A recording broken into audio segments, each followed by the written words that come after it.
అయ్యప్పల మీద మీరు చేసిన కామెంట్ పోస్ట్ల వల్ల అది చాలా పెద్ద ఇష్యూ కూడా అయ్యింది. ఓకేనా? అలా అనుకున్న నువ్వు అసలు వాటి జోలికే వెళ్ళొద్దు, వాటిపైన పోస్టులు పెట్టొద్దు, వాటిపైన కామెంట్ కూడా చేయొద్దు కదా, బట్ ఎందుకు చేయాల్సి వచ్చింది? అయితే అక్క 2023 1వ తారీఖు 1వ నెల రోజున నాకు గౌరవ జడ్జి గారు రిమైండ్ రాసిరు అక్క.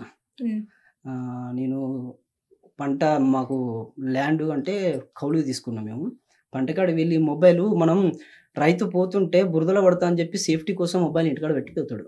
అలాంటిది నేను ఇంటికాడ పెట్టి సెల్లు ఇంటికాడ పడేసి అమ్మకి అప్పని చెప్పి నేను పొలానికి పోయిన తర్వాత అప్పటిదాకా ఆ పోస్ట్ అంతా దుమ్ము దుమారం అయితే నాకు కూడా తెలియదు.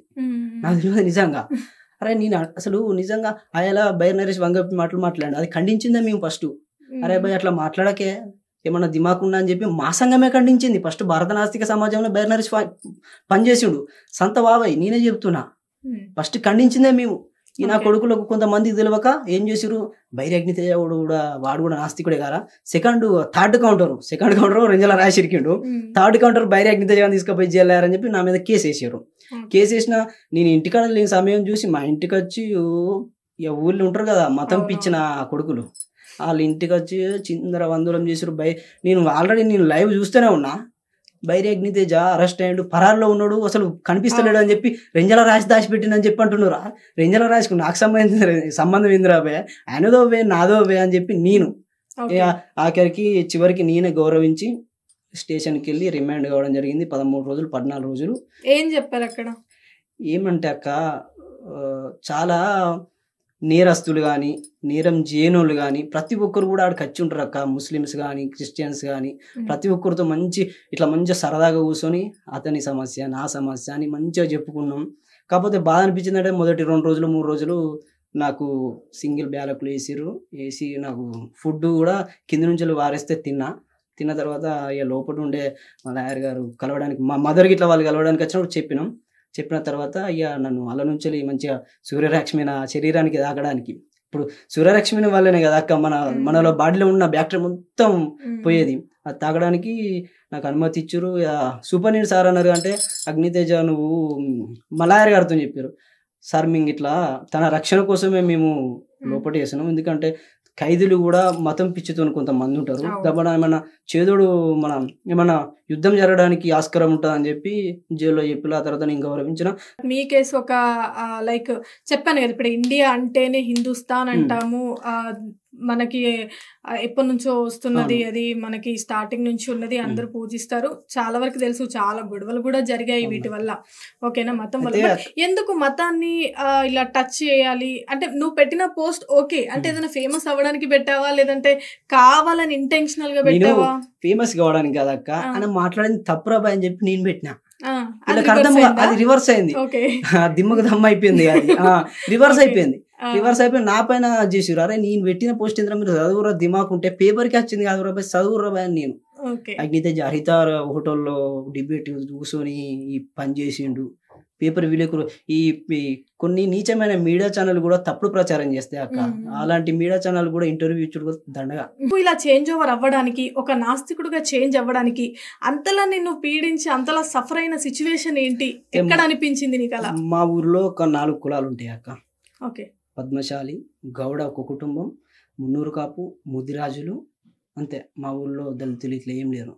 ఈ కులాలలో చూసుకుంటే మాదే తక్కువ కులం, పద్మశాలి BCB మా తక్కువ కులం. ఆ తక్కువ కులం అని చెప్పి మా ఊర్లో అగ్నితేజ అంబేద్కరిస్ట్ కదా, వాడు మాలమాదిగోరు రాబాయి అని చెప్పి అంటారు. ఎటు చూసినా కూడా మాలమాదిగోళ్ళు ఇల్లు ఎప్పుడు కడకే ఉంటాయి అక్క, అవునా కదా? మీరు కూడా ఎప్పుడు ఫేస్ చేసారా? చూస్తుంటారు ఎప్పుడు కడకే ఉంటాయి. అగ్నితేజ అంబేద్కరిస్ట్ ని దేవునిగా పూజిస్తాడు అని చెప్పేసి కూడా టాక్ ఉంది. దేవుణ్ణే నమ్మని నాస్తికుడివి మళ్ళీ ఎందుకు అంబేద్కరిస్ట్ ని దేవునిగా పూజించడం? అయితే అక్క అంబేద్కర్ గారి అంత గొప్ప మహామేధావి గారి జీవిత చరిత్ర పూజిస్తున్నామంటే దేవుళ్ళ ఫీల్ అవుతున్నట్టు. అంటే మీరు నాస్తికులు అన్నప్పుడు మేము పూజించడంలో తప్పులేదు, ఎందుకంటే మేము దేవుళ్ళని నమ్ముతాం పూజిస్తాం కాబట్టి అందులో అంబేద్కరిస్ట్ ని కూడా మేము పూజించడంలో తప్పులేదు.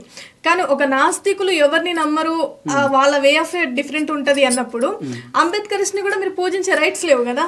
అంబేద్కర్ అంటే మంచి మేధావి అక్క, గొప్ప వ్యక్తి. అలాంటి ఆశయాలను అలాంటి జీవిత కథన గానాన్ని ఒక్క ముక్కలో చెప్పాలంటే ఇప్పుడు అంత టైం కూడా లేదు. అంబేద్కర్ గారు ఎంచుకున్న బౌద్ధ మతం ఎంచుకున్నారు అంబేద్కర్ గారు. అవును. అందులో ఉన్న మూఢ విశ్వాసం ఉన్నా కూడా దాన్ని కూడా ఎడిసిపెట్టేది లేదు. అంబేద్కర్ గారు దేవుని లెక్క కొలుస్తారా తమ్ముడు, కొలుస్తున్నావు కదా తమ్ముడు అని చెప్పి మీరు అడిగిరు కదా. నా దృష్టిలో అంబేద్కర్ దేవుడే. అంటే ఇప్పుడు దేవుళ్ళని నమ్మను అన్నావు కదా, మళ్ళీ ఎలా మేము పూజించుకుంటాం, మేము నమ్ముతాం కాబట్టి నువ్వెలా అంటున్నా? ఒక నాస్తికులకి రైట్స్ లేవు, ఎందుకంటే మీరు నాస్తికులు, మేము నమ్మము ఎవరిని, అసలు దేవుడు అనేవాడే లేడు అంటున్నారు కదా. అంటే దేవుడు అంటే అర్థం ఏంటిది అక్క మేము దృష్టిలో? మీరు చెప్పండి. మాకు దేవుడు అంటే మీ దృష్టి, మీ ప్రకారం అయితే మా దృష్టిలో ఏంటి అంటే మేము పుట్టాము, మేము ఉన్నాము అని అంటే దేవుడు వల్లనే ఉన్నాము, దేవుడు వల్లనే పుట్టాము, ఏం ఊడిపడలేదు కదా. అంటే మీ దృష్టిలో దేవుడు గొప్పడా, మీ అమ్మ నాన్నలు గొప్పలా? దేవుడు గొప్పలు అంటే అమ్మ నాన్న, దేవుడు తర్వాతనే అమ్మ నాన్న. అంటే అమ్మ నాన్న పుట్టించింది కూడా దేవుడే కదా. అవునా? అమ్మ నాన్న లేకపోతే మీరు అంటే అమ్మ నాన్నలు పుట్టించకపోతే దేవుడు పుట్టించాడు అక్క? అమ్మ నాన్నలను దేవుడు పుట్టిస్తేనే అమ్మ నాన్నలు మనల్ని కన్నారు కదా. అంటే మీ దృష్టిలో అమ్మ నాన్నల కంటే దేవుడే గొప్ప, దేవుడే గొప్పవాడు. దేవుడు తర్వాత పేరెంట్స్, అది చెప్తున్నా. పేరెంట్స్ అయితే నా దృష్టిలో నేను ఒకనొక సందర్భం ఒక డైలాగ్ కొట్టినాక ఏమని కదా అంటే, నా దృష్టిలో అక్క దేవుడు అని చెప్పి మీరు అన్నారు కదా, నాకు తెలిసినంత వరకు అయితే నాకు దేవుడు దయ్యం ఏది కూడా అవసరం లేదు. నన్ను అన్నది నా తల్లిదండ్రులు. నా దృష్టిలో వాళ్ళే హీరోలు, వాళ్ళే దేవుళ్ళు, వాళ్ళే నాకు ఫ్రెండ్స్, వాళ్ళే నా జీవితం మొత్తం కూడా. నాకు దేవుడితో పని లేదు. నన్ను మా అమ్మ అన్నది చక్కగా నేను ఈరోజు పని చేసుకుంటున్నా, లేకపోతే కాలేజీ పోతున్నా, ఇక్కడ బువ్వ తింటున్నా, అంబేద్కర్ గారి వల్ల ఈరోజు బట్టలు వేసుకున్నా, ఈ సమాజంలో తిరుగుతున్నా. మీరు ఇంతకుముందు కన్నారు కదా దేవుడు అని చెప్పి, నా దృష్టిలో అయితే అంబేద్కర్ దేవుడే. ఇక నెక్స్ట్ పాయింట్ ఆఫ్ దేవుడు మాకు కూడా దేవుడే. మేము అదే చెప్తున్నాం, మేము పూజలు చేస్తాం, మేము ఒక దేవుళ్ళని నమ్ముతాం కాబట్టి అంబేద్కర్ కూడా. అంటే అంబేద్కర్ అంత త్యాగశీలి దేవుడు ఎవరు లేరు అని చెప్పి నేను అంటున్నా. సో ఇప్పుడు అంబేద్కర్ గారే దేవుడు అని చెప్పేసి అంటున్నా. మా నాస్తికులకైతే అంబేద్కర్ దేవుడే, హేతువాదులు కూడా అంబేద్కర్ దేవుడే, బౌద్ధిస్టులు కూడా అంబేద్కర్ దేవుడే. అవును, మేమేమంటున్నాం, మేము దేవుళ్ళని మొక్కే మేము అంబేద్కర్ ని కూడా మొక్కుతాం, ఓకేనా? ఎందుకంటే మేము అక్కడ పూజలు చేస్తాం, ఇక్కడ ఒక విగ్రహానికి నల్ల పూచమ్మ దేవుడు అని ఉంటది, ఎర్రపూచమ్మ దేవుడు, సమ్మక్క దేవుడు, వాటికి పేర్లు ఉంటాయి. దేవుడు అనేది మన ఇప్పుడు పేర్లో ఉంటది అక్క. మనం లాస్ట్కి ఇప్పుడు రెడ్డి సైడ్ అనుకో, విక్రమ్ రెడ్డి, నబీల్ రెడ్డి అని పెట్టుకుంటాం కదా, రెడ్డి ఆ పేరు, ఆ రెడ్డి ప్లేస్ లో దేవుడు అనే పేరు వస్తుంది. అందుకే మీరు ఎందుకు దేవుని లెక్క కొలుస్తున్నారు అని చెప్పి మీరు అడుగుతున్నారు, అంతేనా కాదా? ఎవరిని? అంబేద్కర్ గారిని. అంబేద్కర్ ని ఎందుకు దేవుని లెక్క కొలుస్తున్నారని లెట్ మీ కంప్లీట్. నేను నా క్వశ్చన్ ఏంటంటే, అంబేద్కర్ ని ఎందుకు మీరు దేవునిలా కొలుస్తున్నారని నేను అనట్లేదు. మేము పూజిస్తాం, దేవుళ్ళని నమ్ముతాం, అలాగే అంబేద్కర్ పూజిస్తాం. అంబేద్కర్ గారు దేవుళ్ళని నమ్మరు కదా. అంబేద్కర్ గారి పూజించడానికి ఏం అంబేద్కర్ ముంగట గొర్రెలు మేకలు కూర్చో అవసరం లేదు అక్క. రూపాయి దండేసి, ₹2 కొబ్బరికాయ కొట్టి, చక్కగా ఎంచుకున్న మార్గంలో బౌద్ధంలో ఒక బొట్టు పెట్టి ఇంటికి వస్తే అయిపోతుంది. అలాంటి వ్యక్తిత్వం కోరుకున్నాడు అంబేద్కర్. అదే మన దేవుళ్ళు అయితే ఎటను పోయాల, పోషణను పోయాల, నల్ల, ఎంత పెండ పెట్టారం ఉంటుంది. సరే, అలా అనుకుంటే మళ్ళీ ముస్లిమ్స్ ఉన్నారు, క్రిస్టియన్స్ ఉన్నారు. నా దృష్టిలో అంటే అది అడుగుతున్నా, అది ఎలా అనుకుందాం, నా దృష్టిలో అయితే నేనైతే హిందువుని, నేనైతే హిందువుని అయితే నాస్తికునికి కులం ఎక్కడదని చెప్పి మీరు నెక్స్ట్ క్వశ్చన్ నన్ను ఏగలుగుతారు. అయితే కులం ఇంకా సర్టిఫికేట్ ఇవ్వలేదు మాకు. అంటే ఏ కులం లేకుండా ఈ గవర్నమెంట్ అయితే మాకు ఏం సర్టిఫికేట్ లేదు. ఇచ్చినాడు మాత్రం మాది ఏ కులం కాదని చెప్పి మేము అంటాం. నేనైతే ఒక కట్టర్ హిందువుని అక్క. నేను మంచి హిందువుని. నాకు తెలిసినంత వరకు అంబేద్కర్ గారు, నాకు తెలిసినంత వరకు మన హిందూ మతంలోనే అనేకమైన సంప్రదాయాలు ఉన్నాయి. నేను హిందువుగా పుట్టిన కాబట్టి ఈ సంప్రదాయాలన్నింటినీ ఫేస్ చేసిన కాబట్టి ఈరోజు నీ ముంగడికి వచ్చి ఇంటర్వ్యూ ఇస్తున్నా. లేదు నేను ఇస్లాంలో పుడుతానో, ముస్లింలో పుడుతానో, మన బౌద్ధ మార్గం ఎంచుకుంటానో, అందులో కూడా మూడో విశ్వాసాలు ఉన్నా కూడా నేను అందులో కూడా ఉన్నా కూడా ఏలు పెట్టి చూపే క్యారెక్టర్ నాది. కానీ నేను ఆ మతాల్లో పుట్టలేదు కాబట్టి తెలియదు. హిందూ మతం నుంచి వచ్చాను, నేను మంచి హిందూని అని చెప్పేసి అంటున్నారు కదా. 2020 ఈటల రాజేందర్ గారు బై ఎలక్షన్స్ చేసినప్పుడు నేను కూడా ఒక హిందువుని, ఈటల రాజేందర్ గారు బీసీ కులం నుంచి వచ్చారు కదా అని చెప్పి మేము కూడా బీసీ అని చెప్పి ఈటల రాజేందర్ గారి ఎంచుకున్న ఎజెండా బీజేపీ, భారత జనతా పార్టీని భుజస్కంధాలపై మోసి కూడా మేము గెలిపించుకున్నాం. అప్పుడు బై ఎలక్షన్స్ రాష్ట్రం అంతా వ్యాపించింది కదా. అదే జై శ్రీరామ్ అనుకోండి అక్క.